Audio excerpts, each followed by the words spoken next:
team. Hey there, this is Malorian, and this is the Orc Tactical team. And the question from today is going to be coming from a viewer. It's coming from Thom Ham. I assume, I don't know, I'm not sure what country that comes from. But his question is, hey Malorian, when you're looking at planned versus reactive strategies, which one of these actually has a bigger effect on the game?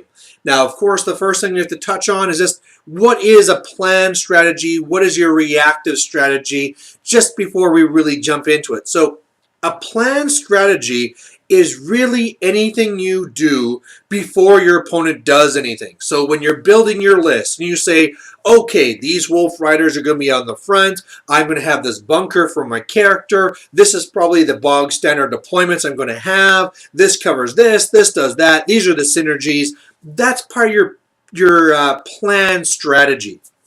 As well, after deployment, right? Once you're kind of seeing where things are down, like this can now even get into a little bit of reactive because they've done something, right? They pounded something down. But it could be when you're looking at the board and you're saying, oh, okay, there's a forest over there. I want to make sure that, okay, we have this Tower of Blood over here. I want to go and deploy this here, this here. I'm going to be wanting to match up this here. You know, these are all the things where you're planning out the battle beforehand and deciding, okay, this is what my plan is going to be. You know, we haven't done deployment yet, but I mean, wherever he puts his Mornfang, I'm going to put my Black Orcs there. You have some buildings here to block some line of sight. So I have to make sure to space out my war machines to cover both of these. You know, that's all your planned strategy. And it's very, very critical. We've had various videos on this on the past, but really, if you have a player that doesn't have planned strategies, you normally see it because they're just kind of like throwing down models and they're not realizing to after like, oh no, I made this mistake. Oh, this is too far. Oh, this was actually supposed to be there. You know, it's if you can't really do the plan strategies, that's kind of like the first level of getting into being a strong Warhammer player. Now, the next one is the reactive strategies. And this one can be a little more difficult, especially when you're in a time setting, because really what that is that when your opponent does something, you're then taking that new information and changing your strategy or just getting rid of your old one and completely forming a new one. So you can say like, okay, this is the new situation. This is what I have. This is what they have. This is what I'm going to do. So before talking about those different things, it's like, okay, my Black Orcs were supposed to be fighting the Mornfang, but now he has a Saber Tusk there, which is going to be redirecting me. And if I go after that, he's going to be hitting me in the flank. So I have to hold off a turn. I'm going to have to Doom Diver this here, you know. So all of a sudden with over here where there's a buildings blocking this line of sight, you know what, I'm just going to have to let him get there because now the priority is over here. I'm going to have to shoot this. Or maybe, hey, you know, the Black Orcs were supposed to go after that Mornfang, but look, they actually, I can see the flank through that other unit over there. So if I can actually declare a charge over there, this should really break open this game. And these are the things where you start getting into it as a more veteran gamer, right? This is a thing where, like I said, when you first get into it, people just kind of like throw things down and they won't have much of a plan. They're just going to throw things down and see what happens, right? Then you have the next stage where you have the people who actually have a plan going into it and you can actually see, you know, there's a goal, they're going after it. And when you start getting to the really strong players, you can tell that they're not locked into this, right? It'll be like some like the newer players are stubborn and they refuse to leave this plan and strategy. But the more expert gamers will say, no, like this is the new situation.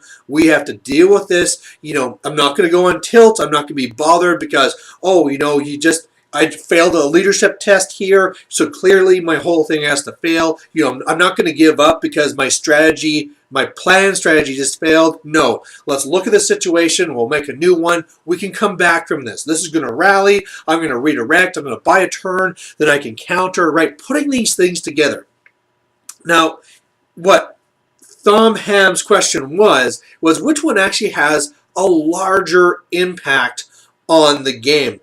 And this one is a little bit tough and a little bit interesting, which is why I love the question. I wanted to take it right away because it's a little bit hard to say which one is going to have a bigger role in the game given all the different player levels. Now, I would say that when you are having newer players going up against each other, or let's say you're up against a newer player, right? I would say at that point, having a planned strategy is going to be the main thing that matters, right? You're going to have him coming up. It's going to be like, okay, this is how I'm going to deal with this guy. I'm going to foot a gork that thing. These guys just beat that unit. They're not supported. I'm going to overwhelm them. Job's done, right? Reactive strategies don't really matter because sure, there'll be a little things where the dice are off and things change, but it's going to play a very small role. So I'd say when you have a skilled opponent going up against a new opponent, the planned strategy is what it's all about. It's going to be the person who spent more time making their list, who knows how to deploy, who set up knows how to set up the correct matchups during your deployment, and then from that point, it's just like rolling it out, right? The plan's already in process, just let it go and roll to finish. Now, when you get past that and you have an experienced player going up against another experienced player, both of them already have their planned strategy set, like we were already talking about. And so what's going to really come down to after that is, because in most cases, sure, you have some rock, paper, scissors, right? Where maybe my plan is all about, I got a demon prince and I'm going to kill you.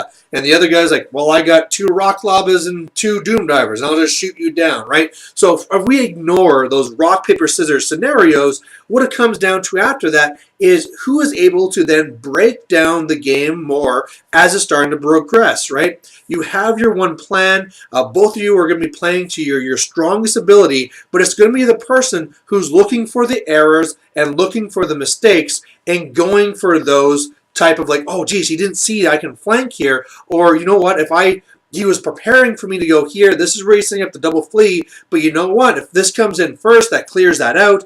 You know, that's where it's really going to see the difference between the higher level skilled players.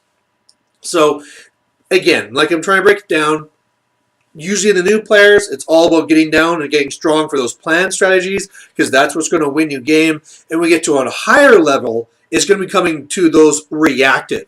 Now, I like to take this another step and kind of explain, hey, you know, that's great, Malorian. You told me about what's planned and what's reactive. How do I actually improve this? You know, how do I take my game, whether I'm a new player, an experienced player, and take this knowledge and take it to the next level so I can be at that top table type of skill set? Now, I would say in the beginning, if you are a new player, all this is really going to come down to just taking the time, right?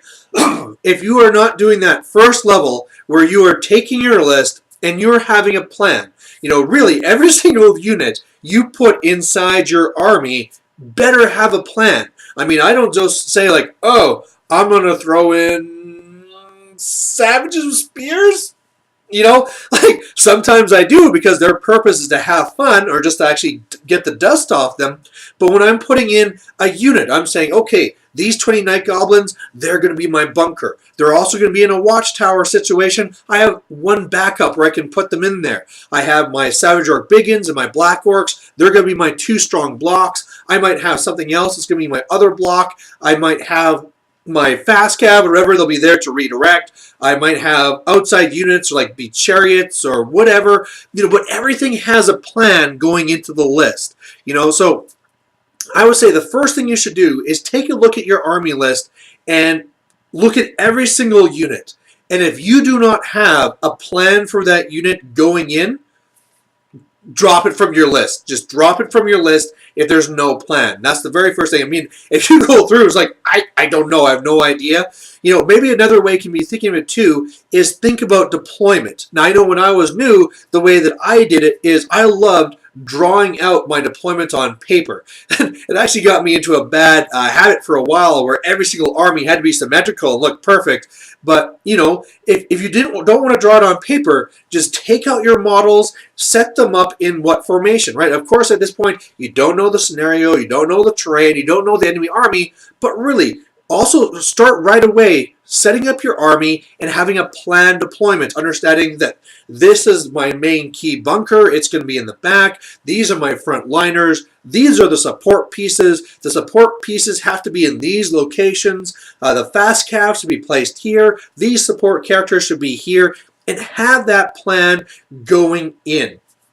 The next step there, like I was talking about, knowing what's the strength, so that right before, when you're seeing, okay, this is the scenario, that's my opponent, that's his army, you have to be thinking about matchups. Take a look at every single one of your units and say, what is it strong against and what is it weak against? You know, my Savage Orc Biggins, what are they good against? Just killing dudes. Killing regular dudes, especially if you're weapon skill 3, if you're not extreme toughness, not extreme armor, 4+ or less, they will rip you to shreds. What are they bad against? Well, if there's redirectors, I have to watch out for that. If there's really high armor or tough skews, they can't really deal with that. They don't like prolonged combat because then they go down to strength 5. Look at all your units and make sure you know in your head, just like how I said in the beginning, that you know what the plan is for that. Actually break it down and say, what is this unit good against and what is it bad against? Because if you have this all in your mind, this is my army, this is why it's here, this was the deployment, these are the things I want to target and avoid during my deployment, that's your plan strategy. And if you can work that all out as a newer player, that's going to do wonders for you. Now, the next part, going into that later part of play where it's going to be reactive, really the first thing, like I say, fight that stubbornness. Sure, you feel like, what, I came up with this plan and Malorian told me to make up this plan and I got it and we're going to do it. You know what? When it gets to the game, things change. And even though your plan might be going perfectly well and you are seeing no reason why you need to reassess the plan, because there could be bigger opportunities. Like I was already kind of explaining. I have a line. I usually have 3 blocks wide. I try and bring them up together, leave no spaces. Everything's going to be like tabling at the same time. But there's no reason why everything has to be working up forward, right? If all of a sudden I see this has a flank over there or this can break through, this is all of a sudden a better plan than your initial plan. So go with this reactive one. And I'd say the best way to do that is at the start of every turn and maybe the start of every phase, just stop, take a breath, and look at the board and reassess what the situation is, right? Clear your head. I know in your mind you're already thinking like, damn it, man, that cannon did a lot of damage. I got to kill that cannon. Oh, I hate those things, stupid Chaos Dwarves, or whatever's going around in your head. Stop and look at the new board state. This is what it is going in here. This is a mantra going with the golf players, right? Golf players, when they go into a game, they decide, okay, I'm going to shoot here, I'm going to place it there, I'm going to place it there. And then all of a sudden, they hit it in the sand, and they could go on the tilt and break their golf club. But the big mantra for them is just like, nope, this is like a brand new game now. This is the situation. I am here in the sand. This is what I got to do now to get to the hole, right? And that's what you have to do here too, right? Like I say, look at all options, look at all potentials, and then rework out that plan. Don't take forever, especially in a tournament where you got like 2.5 hours, something like that. You can't afford to, break it down for half an hour and re-strategize every single turn. No, but just stop, take that breath, and say, okay, what could this unit go after? What's your opportunities? What's the opportunities? Okay, these are all my choices. From this, yeah, let's go with this plan, and we'll see how that goes. And even then, like I was saying, you can't even do it sometimes from turn to turn. You almost have to do it from phase to phase because, hey, it's like, okay, this will be my plan. Declare my charges. Oh, you fled. Oh, okay, this totally changes things. Or maybe, man, I just failed that easy charge. Okay, wow, I got to change this. I'm going to have to redirect. Or maybe now, like, oh, I couldn't get a redirector there. Maybe I ran this up and I was killed by a fanatic or something, or I failed a dangerous terrain. Man, now in the magic phase, I have to stop, take that breath, and say, all right, I'm going to need to cast this spell now, even within the magic phase, right? Okay, that first spell failed. I kind of planned on throwing 6 dice at this and then going through when I rolled 6 ones. All right, so what's the new, board state? And then to the shooting phase and blah, blah, blah, blah, blah. That's what's really going to make you that strong player that's going to take the time and find these little gems that other people will just kind of blindly not see because they're either stubbornly sticking with the plan or they're just not taking the time to see what's available. So there you go. Thank you very much, Thom Ham, for the question. It was a very great question, and I love covering stuff like this, which get very in-depth and can really help anyone from a beginner player to a veteran player. And hope you guys like watching it. So we'll catch you next time. Bye.